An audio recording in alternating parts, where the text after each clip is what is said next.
So if you've been following me on Twitter, then it'll be no big surprise that I have recently learnt how much I love wrestling. And yes, I love it for the abundance of half-naked attractive athletes and wild-ass character gimmicks, sometimes both at the same time, but it's also a vast potential for storytelling. And I'm not the first person to discuss the ability of pro wrestling to tell stories. I'm not even the first YouTuber to talk about storytelling in wrestling using one of these wrestlers in this video as an example. But I think in terms of character studies, in long-term storytelling and in humanizing these over-the-top characters, nothing right now compares to the tale of the Elite.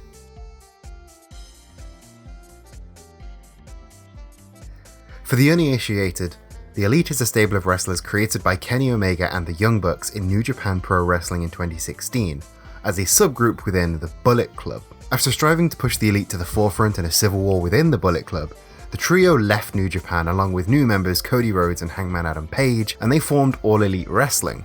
The first year of All Elite Wrestling's TV show Dynamite saw the characters come into conflict with not just each other and the larger roster of wrestlers, but their own character flaws in a way that I've not seen before in pro wrestling. These character clashes compounded over the year of Dynamite, ending in the slow and painful breakup of the Elite.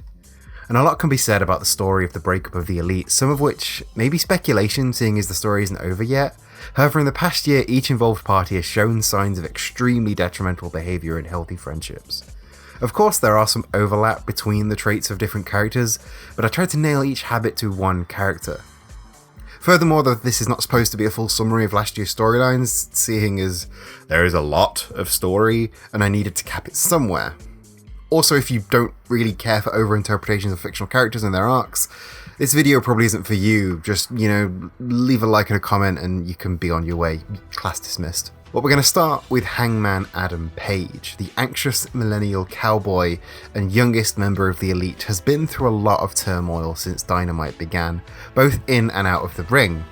At the end of 2019, he lost the inaugural AEW World Championship title match to Chris Jericho, the older, borderline legendary wrestler. This, combined with hanging out with 4 modern legends of wrestling, only exacerbated the problems he already had.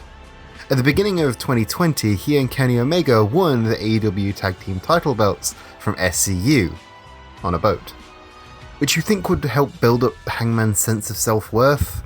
But alas, even that couldn't help the sad Yeehaw man. Adam Page's struggles have been well documented over the past year, and a lot of this can be boiled down to one sentence that he himself has screamed into the woods last May. Anything, I don't know, I'm afraid I'll never reach the fame and achievements of my peers and be a disappointment to my friends and family! Being insecure is one thing, but Hangman has shown that he, unconsciously, tends to sabotage himself through his insecurities. This is never more obvious than when he interacts with Matt and Nick Jackson, the Young Bucks. During their build-up for the now legendary match at the pay-per-view event Revolution, in which Omega and Page defended their title against the Young Bucks, a lot of ugly words get thrown around very quickly, but Adam's feelings are very obvious. The only thing that's been on my shoulder are these tag team championships. That's the only thing that's been on my shoulder. And it's been the biggest accomplishment of my career, and the first chance you get, you want to take it away from me. He is unable to not see this match as a personal slight against him from his friends, accusing them of trying to take away the biggest achievement of his career just to add to their own legacy. The rest of them, including Kenny, see it as normal to have to fight your friends and get irritated when their friendship is put into question, but Hangman can't separate business from personal. Even the interviewer Jim Ross notices how uncomfortable Hangman is and points it out, until Hangman eventually walks out of the interview. This way of dealing with, or lack of dealing with, his feelings comes to bite him in the ass when FTR turns up in AEW. The strictly straight edge Kenny Omega has proven himself to be an average drinking partner at best, so he tries to befriend FTR, the beer drinking, truck driving southern dudes, feeling like they could be kindred spirits. Hangman guesses wrong, and FTR get into his ear on how, if he doesn't want to lose the belt, his one claim to fame, he has to make sure the Bucks don't get another title shot. But what happens if the Young Bucks win this gauntlet match and they go to All Out and they face you? And what happens if they beat you?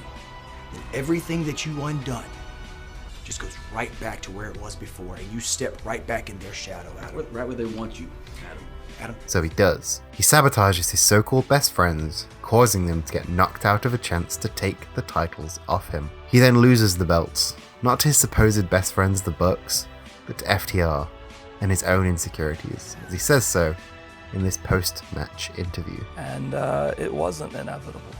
It didn't have to happen. Sure. FTR shouldn't have been the number one contenders in the first place, and that's my fault.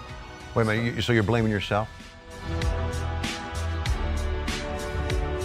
If you look in the fan communities or on Twitter these days, the consensus always seems to be that the Elite always ignored Hangman's problems. This is actually not the case, and resulted in some super awkward scenes, notably with Cody and Kenny, where he blatantly lies about being okay. Hangman is seemingly aware that he has a problem, but completely blocks every attempt from others to talk about them, insisting that everything is fine. Instead, he turns to the worst possible coping mechanism: alcohol. Cut to the following year, he gets kicked out of the Elite for good on August 27th after listening to FTR, and he's finally free from the Young Bucks. He doesn't seem happy about it as one would assume though. After he holds onto Nick's leg in the gauntlet match against best friends, he is unable to look them in the eye, probably knowing that he did something bad. After their backstage confrontation, he tries to follow them after they storm off, but he stops dead in his tracks when he sees his own reflection in the mirror. It should be noted that he expected FTR to come to the bar, as there were 2 beers standing on the counter, definitely not freshly tapped for the Bucks. Dax and Cash had no use for Hangman anymore, however, so they didn't show up. Kenny is disappointed in Adam. After he and Kenny lose the tag title belts, Kenny drops him too. Literally. Hangman is alone at last, yet he still feels like he is... From head to toe, I'm just full of poison. He is not able to find happiness by himself. When Kenny is on commentary for a singles match against Kazarian on September 16th, he keeps looking over to him, but he does not attempt to stop him from leaving or try to talk to him. He half-heartedly tries to reconcile with the Bucks with the help of Brandon Cutler, which Brandon accidentally fucks up. When Brandon's ankle gets destroyed by FTR, Hangman is there even before Kenny, but he can't bring himself to look at the Bucks when he makes the save, instead focusing on Kenny. He still cares, but he doesn't know what to do about that. This comes to a head after the Bucks win the titles that destroyed all of Hangman's friendships in the company. This picture speaks for itself.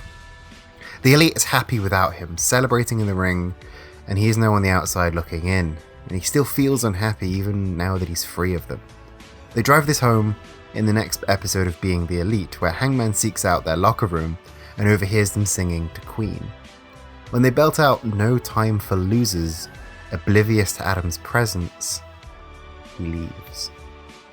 As new friendships are on the horizon for Adam Page, perhaps with some well-meaning cult, things may be looking up for Hangman if he manages to work on himself. Now let's talk about the Young Bucks. The Young Bucks, Matt and Nick Jackson, are a tag team of brothers who, until recently, were considered the best tag team in the world. But of course it wasn't all roses, as there were a number of problems bubbling under the surface. Although Matt is definitely the more volatile of the two, more often than not their stances are similar enough, which is why they're represented as mostly one cohesive element in this story.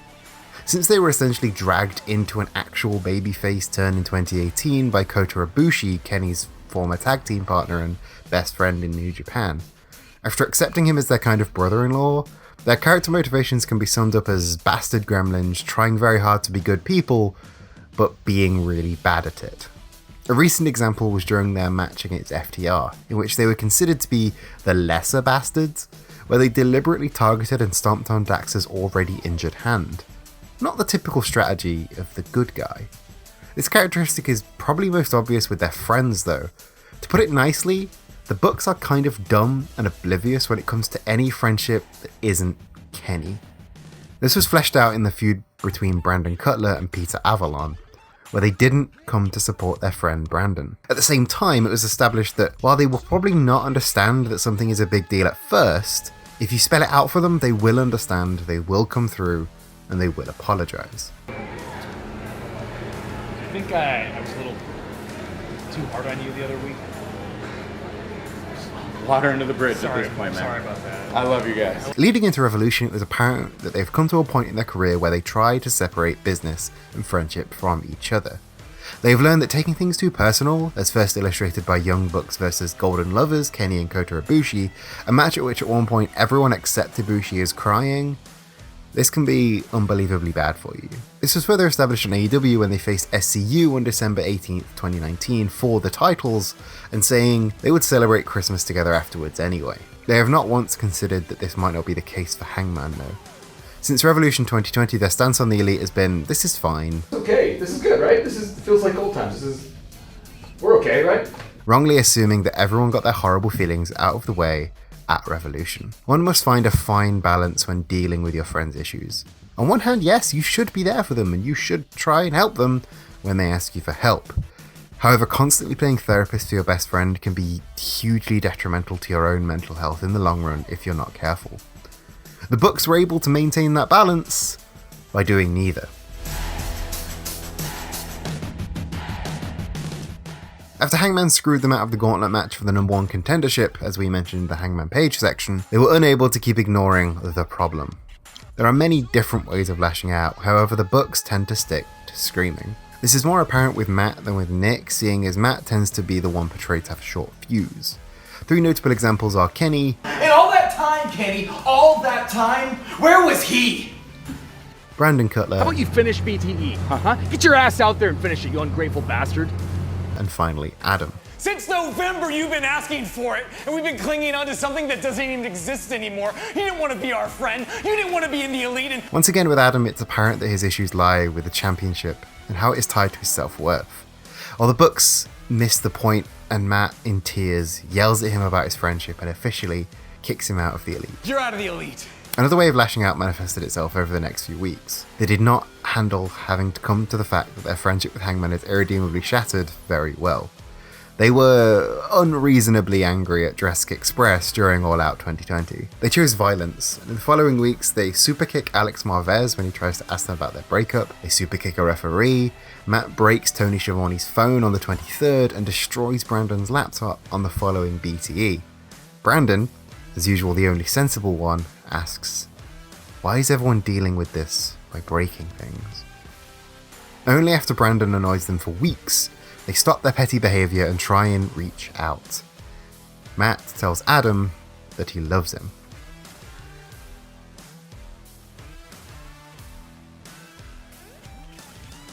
And Adam tells him to go fuck himself, or at least that's how Matt sees it.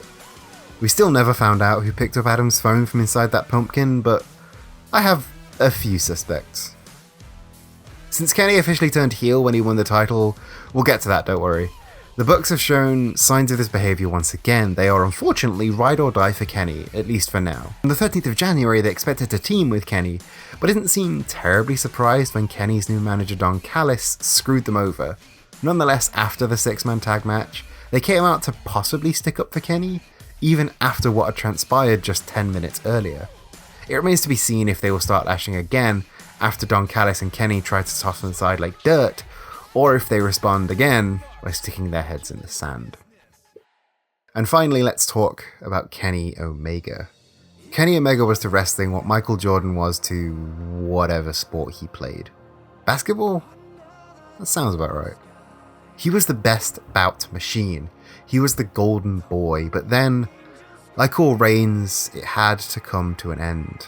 And turning from Pro Wrestling Illustrated's #1 wrestler to just another headliner, of course had its effect on Omega, which manifested in some unusual ways.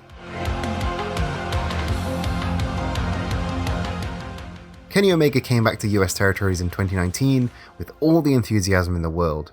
He was part of a new wrestling promotion that was built around his vision of pro wrestling. Things were looking up. Then he immediately loses the first 3 important matches in his career. A #1 contenders match, after which he gets thrown off stage by a debuting Moxley. After this, Pac makes him pass out at All Out, then he loses to Moxley at Full Gear. People wonder, Did Kenny Omega leave his wrestling heart in Tokyo? he's down on himself, switches between trying to ignore his problems He's crazy. You saw what he did out there. He's just trying to get to me by getting to you. If we just ignore him, he's gonna go away. and declaring that one win against Moxley will fix everything. I can, you don't understand, man. I can beat him. and I can prove to everyone that I can beat him. The Undertale video details his mental state to a T, and yes, I did say the Undertale video. He fears his friends will abandon him if he keeps losing.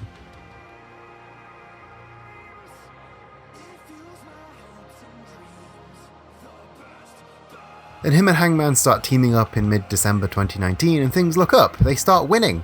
Kenny manages to pick up a win in the Iron Man match against Pac, seemingly getting his groove back. He is the most enthusiastic one about this tag team in the beginning, but miscommunications keep happening, and as the months roll by, it becomes apparent to Kenny that him and Adam are never going to be fully on the same page. Trent, Chuck, Hangman and I, we may not be good friends. We sure as hell ain't best friends.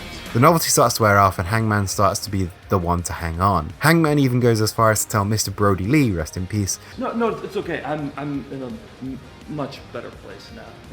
And issue 1 turns into issue 2 during the heel turn.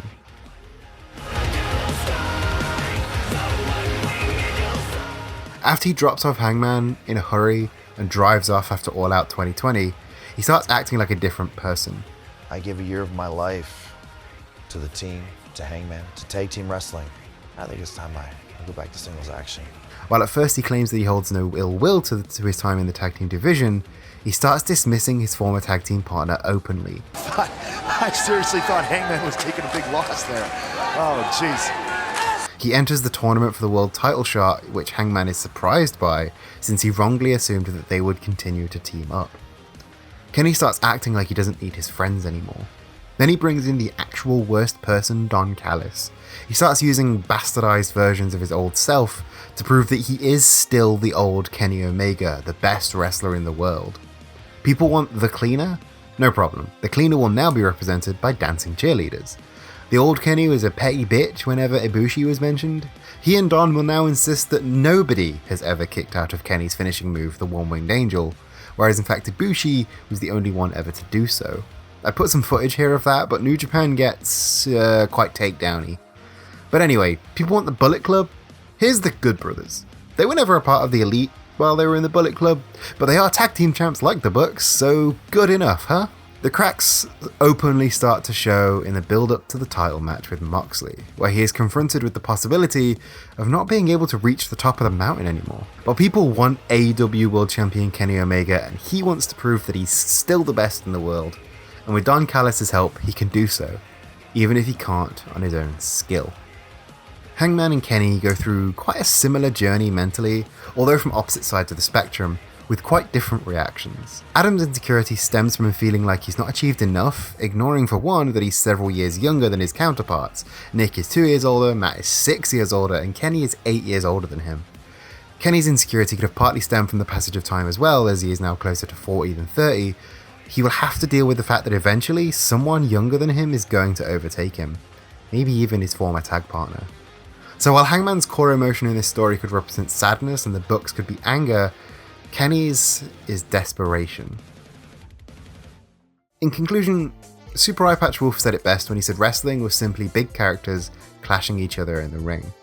So it's refreshing to see that not only characters with nuanced flaws and traits that feel more like real people, but to also see how those nuances and characters change and evolve as they clash, tearing apart what was once considered a solid, unbreakable group. This makes it feel like a living, breathing world that doesn't begin and end at the ring ropes. These dynamics make the wrestling matches feel like the least exciting part of the wrestling show, which isn't to say that the matches are bad, not at all, but the character dynamics and evolution make AEW Dynamite, The Elite, and pro wrestling as a whole a totally unique storytelling medium, and I cannot wait to see where they go from here. Professional wrestling has this ability to tell stories and write characters in a completely unique way, and I feel like that needs to be celebrated more. Most people, when they think about wrestling, think about it in that old school Scott Steiner and Hulk Hogan in-your-face promos and big bodybuilder physiques kind of way, but pro wrestling is more than that. It's a variety show with comedy, drama, sadness, and yes, the occasional guy getting thrown through a table.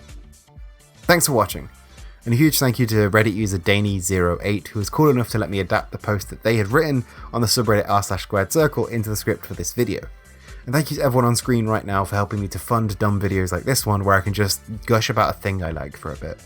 And a huge shout out to the fresh cheese bags of the month, Alex Bryson, Clouds Haberberg, Ethan Safron, Horse of Many Names, Logan Myers, Mulloy, Neuroticanarchy, Ruby Lombax Arts, Swishyclang, the Magpie Magus, and What Would Jedi Do? And a massive thank you to the executive producers for this month, Tom Dolan and the flippity-flop philanthropist himself, Edward Valentine. Love you, bye.